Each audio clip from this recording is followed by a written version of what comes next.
Which seat do you want? Give me that one. Everyone's still alive back there, and no one's got hypothermia yet.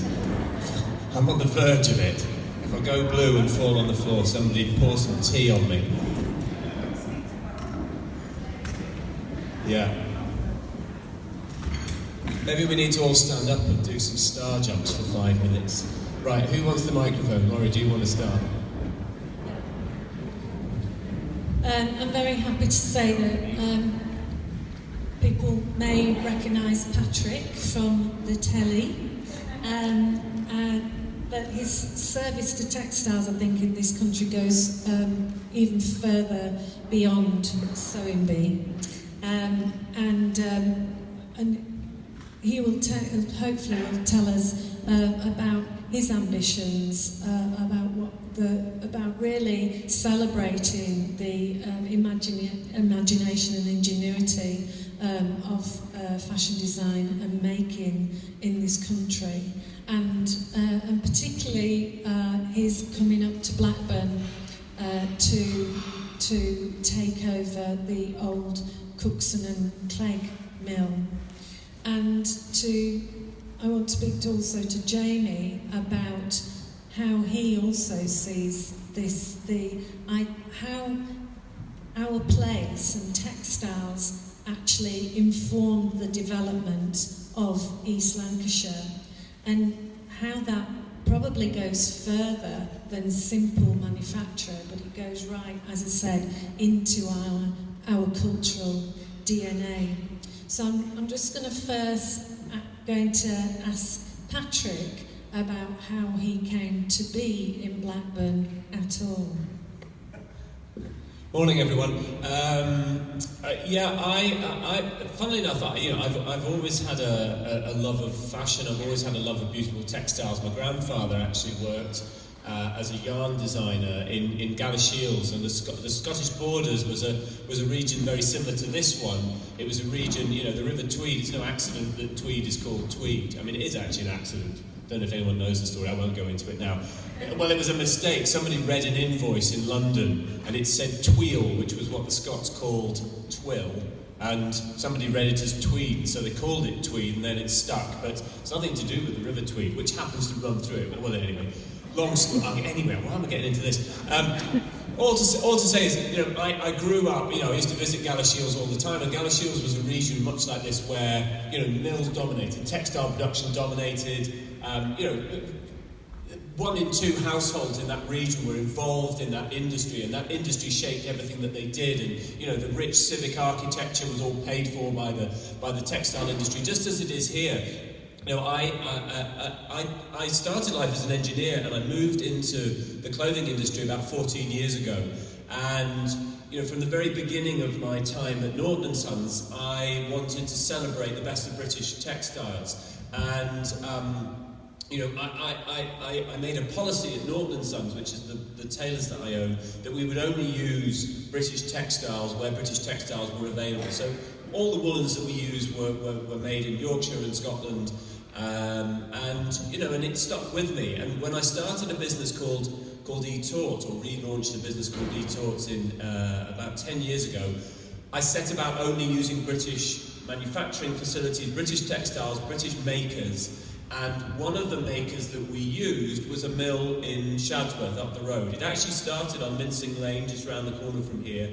It was a company called Cookson and Clegg, and they were, from the 1930s until 2009, they were a big manufacturer of clothes for the British Army. And they employed a lot of people. We started, as I say, on Mincing Lane. We then moved to Hutchinson Street by the canal where B&Q is, if anyone knows that part. So we were right on the canal. And since 2002, we've been in Shadsworth Business Park in a purpose-built building up there.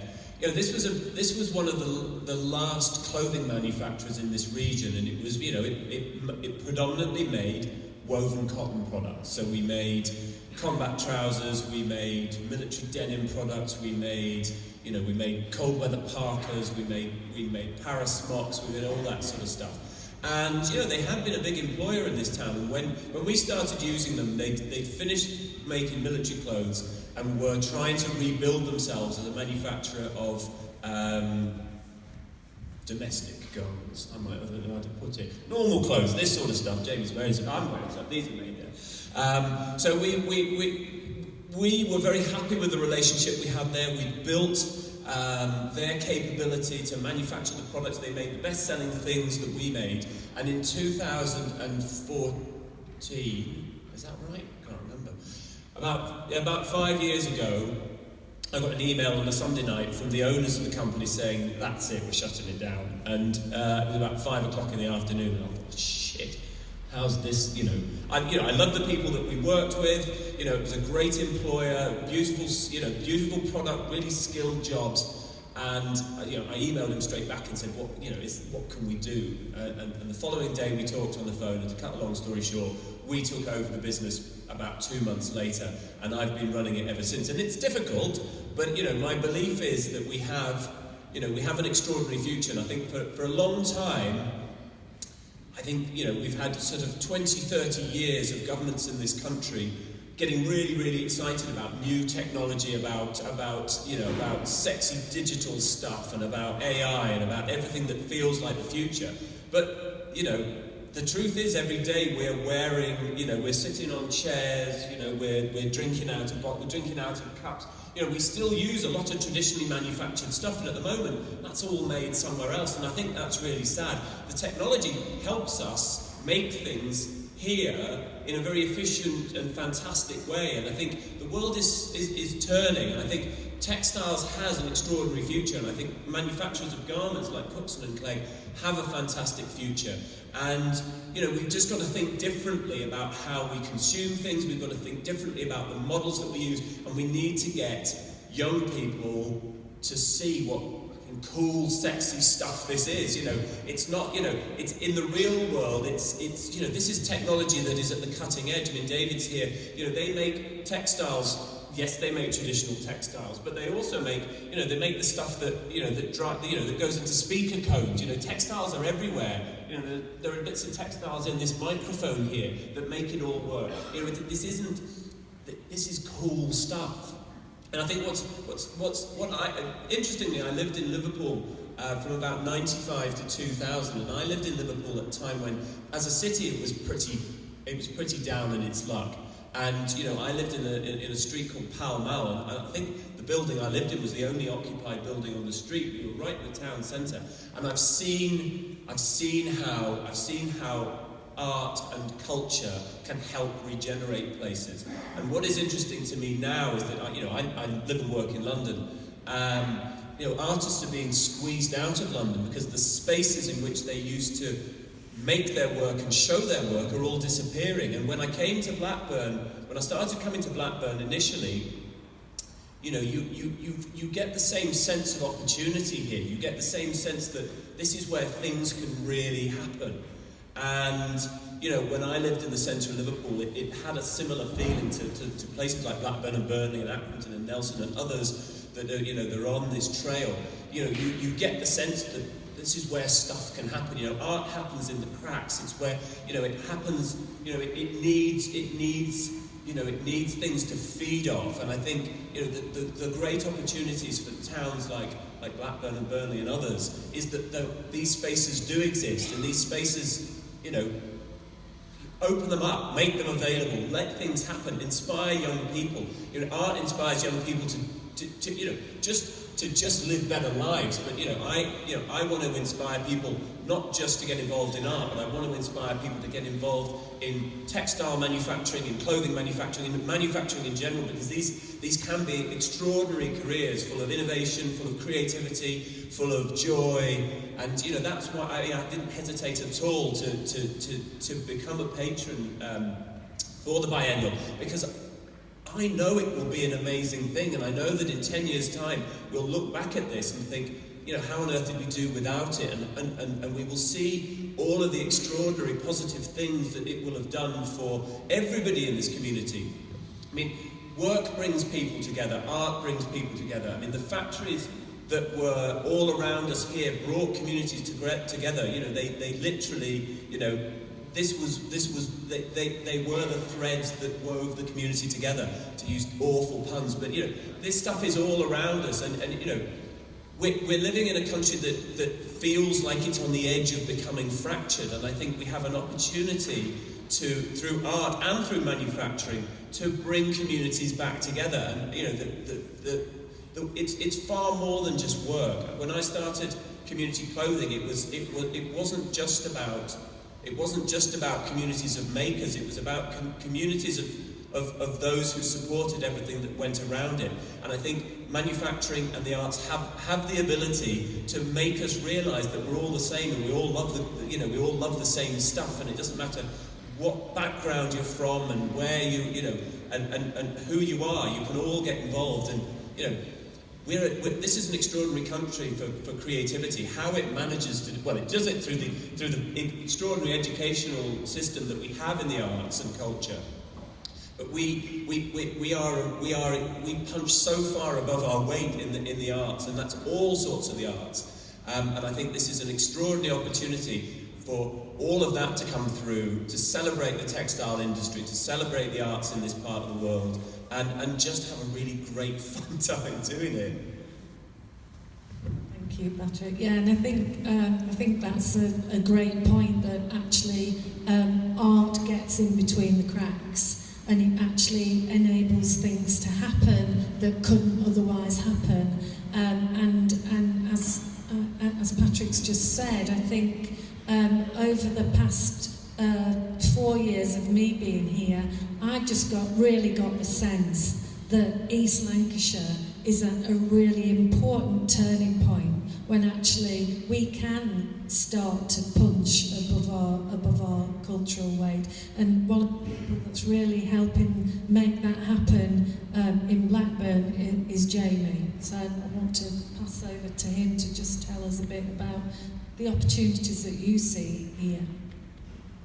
I think that it's important that we understand what we've done, and part of the work I've been doing for the Biennial is making visible some of the stories that should be visible that haven't been. And that's about celebrating culture, and from a class perspective, so looking at what people did in the mills beyond work has been one of the exciting parts of this. So we've looked at the poetry that was happening in the mills during the Industrial Revolution. We've looked at painting, and this is by people who perhaps weren't getting access to education, but were coming together in mills, in factories. But then this timeline emerged, which we're part of, and when the mills were empty, you look at the films of Mitchell and Kennedy, it's got people going into mills, we watch those films, and then in the 80s, at the end of the 80s, the grandchildren and great-grandchildren of those people who perhaps in those films were back in the mills and doing their own thing. This phrase, they couldn't be kept down, this resurgent working-class culture in Lancashire. And Acid House capitalised on empty buildings and did something without permission that was really exciting, and that's sort of resonating now 30 years later. So, part of this research has been making visible things that are hidden in plain sight. So, you talk about trainers, and perhaps we sometimes think about art and culture as being something that's like a high thing. But actually, all over the world, there are kids wearing trainers that are named after pubs and streets and people from Blackburn and Lancashire. And I think that's extraordinary. And it's still happening now. And the opportunity now for us to come back in these buildings in the way that Patrick was talking about, and artists to take them over, and community groups to take them over, and for new things to happen is really important. And it's the other side of what industry does. It's the byproduct of industry, it's the people.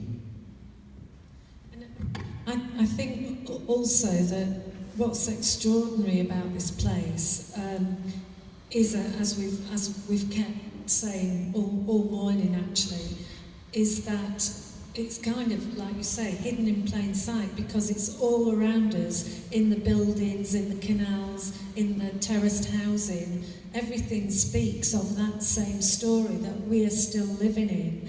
And for a platform like this to tell that story on an international stage, and as I say, talk loud and proud about it, I think is very important. I think that the whole backdrop, our landscape, tells our story. It tells of our identity, and I think people here are very proud of that identity. and that identity really forms part of our cultural expression. So actually just tapping into that and actually holding a mirror to the people that live here, that are creative cultural beings, is what above all we want to achieve by the Textile Biennial. But also, as Patrick said, that marrying together of of creativity, that there's too long been a separation, particularly in the education system actually, of what people do in factories and what artists do in studios, and that there's no relationship. And of course it's just a continuum of creativity. You know, this banner is testament to that. What the people that congregate at Valley Street every week are being creative every week. And I think going back, if I can pass back to Patrick, we had a meeting in London last week to bring all I'll let Patrick tell you about it, and the conversation that came out of that was really interesting. I don't know which bit. Yeah, well, it's you know it's funny. I did a TED talk last year about textiles, and it was you can go and watch it. Don't watch it now, but you know, do go and watch it, because I could do and get the ratings up. But it's you know, textiles and manufacturing have had an enormous role to play in shaping the lives of so many people. I mean, in between Lancashire and Yorkshire, there are about 1.7 million people employed in the creation of textile products, and that's directly. There were a lot more indirectly. It created an extraordinary amount of wealth.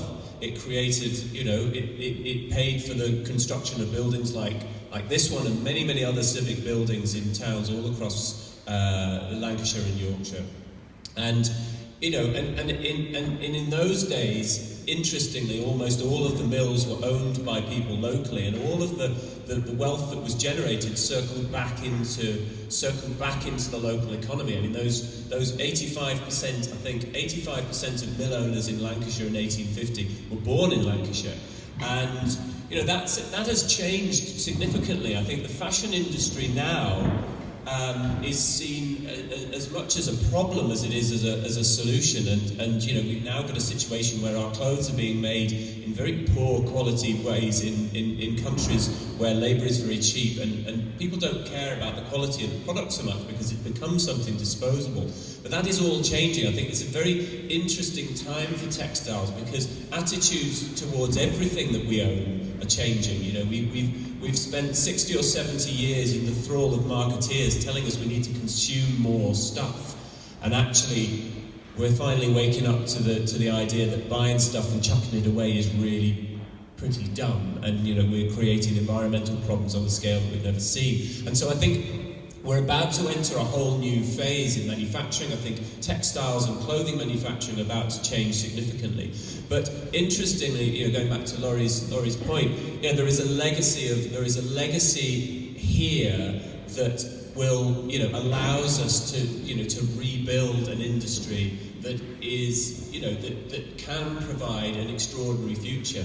You know, I think young people are really not into the idea of doing stuff that destroys the planet, and we all need to, you know, share that view with them, because you know, we've got to change the way we consume. And what we do here in this region is we make really good stuff. We make stuff that's built to last. We make stuff that's built to endure.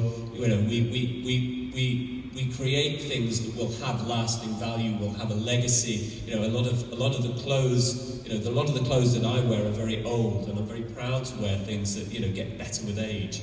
And you know, I think it's beholden on us all as individuals to think differently about what we make and how we make it. And I would love to think that, you know, 20, 30 years from now, we might be able to create 10, 20, 30, 40, 50,000 jobs in the manufacturing of clothing and textiles in this country, because we've changed the way we consider things, and because we've, as consumers, become more thoughtful and less kind of enthralled to Instagram influencers who try and shove stuff down our throats every day, and more into the idea of understanding the quality of things and wanting to, you know, to put our money into things that we can feel proud of. And again, community clothing, you know, pride and dignity are things that we, you know, I remember when you kind of used the word, Jamie used the word dignity in a conversation with me about community clothing. And you know, we've always talked about the pride of the makers and the pride of the people that buy and wear our products. And again, that's really important. You know, we collectively we need to find ways to make ourselves feel good. You know, we used to just feel good about buying new stuff, and that's not a good way to be anymore. We need to feel you know. I think we need to find new ways to feel happy, and buying and consuming things that we feel really proud of and being part of it, not being a spectator, but being a sort of active participant in improving the lives of people by creating great jobs. And I think, you know, I'd like young people, you know, it'd be amazing if young people in towns like this could grow up thinking, what I really want to do is work in a textile mill, or I want to be an artist, and it's here. You know, you can, you know, you don't need money to create great art, and everybody has it in them to do extraordinary things. And you know, as I said, when I lived in Liverpool, I saw a rundown city become a flourishing place again, because just individual people decided to do cool stuff, and they didn't wait for somebody's permission to do it. Yeah, I mean, I think that's the legacy that we share. That happened with Acid House, it happens around music and youth culture and football in general, but you mentioned the education stuff, Laurie, and I think that link is really, really important. And what we're doing in Lancashire is providing a map for students, for art students. I work with loads of art students, and they want to make a living, and they want to be designers, and they want to be creative, and there's always been this feeling that they maybe have to go away to do that. That you had to leave Blackburn, you had to leave the Northwest, and that's been a change, that's turned. People are now returning to work. People like Aaron Levy, who's making a film with Patron, but also I'm working with students right now who are actually starting to say that they want to go and work in community clothing, that they want to, Keris is here, actually she's sat in the audience somewhere, and wanting to become involved in this industry. And the fact that the council are supporting these activities much in the way that they do in Liverpool, that we've got studios and that we've got art galleries and that we've got such high-level commissioning happening. All of these things are part of the jigsaw, and you need all of it for that to work. You need to have destinations, you need to have jobs, but you need the cool stuff as well. And it's doing it without permission that's part of it. So Acid House is really exciting because that happened without permission. And now you had a group of kids from Blackburn travelling across Europe and into places like Switzerland. Coming back with clothes is the polite way to put it, I think. Nicking clothes. And the same kids who went nicking those clothes have ended up designing those clothes 30 years later. And that's a really sort of exciting story. And bringing that home is one of the reasons I want to be involved. Yeah, and sadly, Gary Aston, who's a Darwin lad actually, designs trainers for Adidas that are named after places around here. Sadly couldn't be with us today, but he'd be echoing that sentiment very, very much. I think just to close really, I think we're coming together on an enterprise of this scale and this ambition. I don't know what I did.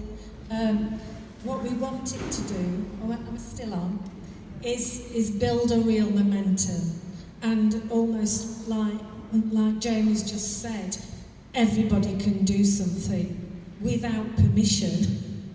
You know, what we want is to build a real movement across East Lancashire around the Textile Biennial, that people can actually create their own product, create and be part of it. So really part of the intention of today is to just kind of put that out there, and if you want to do something, come and speak to us, and we'll certainly try and support it.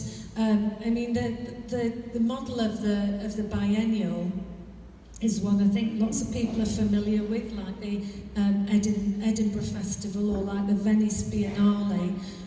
Sometimes the most important things that come out of those festivals are not the programmes themselves, but actually what they inspire in the places they happen. So Edinburgh is a really great case in point, in that the Fringe Festival now is far, far more successful and exciting than the main festival itself.